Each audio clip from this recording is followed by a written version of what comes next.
The strike may be over, but WestJet passengers can expect more of this in the days ahead. What did the man at the counter there just tell you? He just let me know that my flight was canceled. Flight to Abbotsford was canceled. I basically, sorry, I might cry. Basically, lost my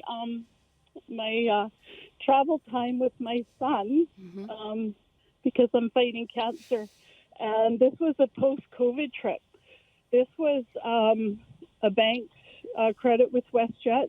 I've been waiting 4 years to take this trip, and we were to go to Niagara Falls together.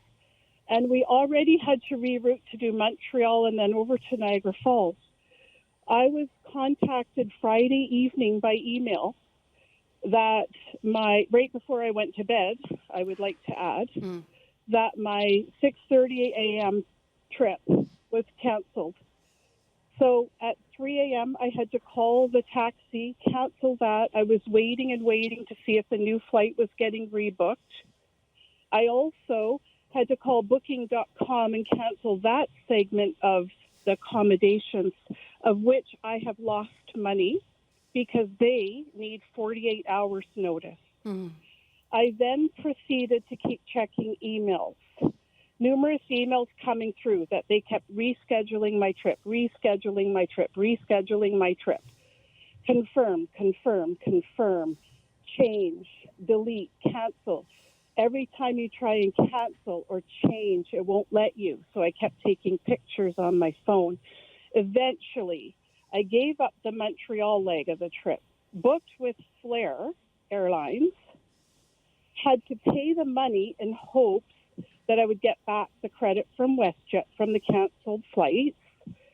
And with Flair Airlines, they then had mechanical issues, so then they canceled my red-eye flight. I lost another accommodation in Niagara Falls that I had to pay for because I did not give 72 hours of notice with the package deal that I had booked. I have lost a tremendous amount of money. I've lost my week of vacation time with my son, and I've lost our hopes and dreams of going to Niagara Falls.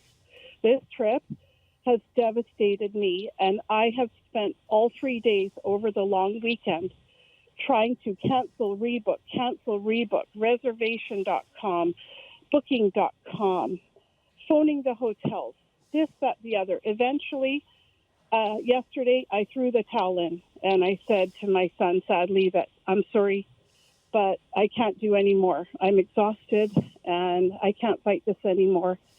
I've lost so much money, and I can't rely on WestJet to get us there, and I'm devastated. And that was the past 3 days what I have been doing, not to mention rescheduling my father to take me by taxi over to the airport to help save us another $100 or thereabouts, rescheduling him, who's an elderly person, rescheduling that a few times. It's been devastating.